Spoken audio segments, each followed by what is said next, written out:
বন্ধুরা, আজ শনিবার মা বিপত্তারিণীর পুজো। বিপদ অর্থ হলো বিপদ থেকে মুক্তি এবং নাশ, যা আমাদের হিন্দু ঘরের মায়েরা পুজো করে থাকেন।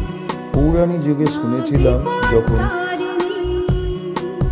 সমুদ্র মন্থনের সময় বিষ উঠেছিল, যা শিব বা মহাদেব ধারণ করেছিল এবং নীল হয়েছিল এবং মাকে ডেকেছিল।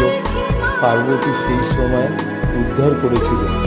তখন থেকেই পূজিত হয় মা দুর্গা দেবী এবং বিপত্তারিণীর পুজো। আর এই পুজো হিন্দু ঘরেদের হয়।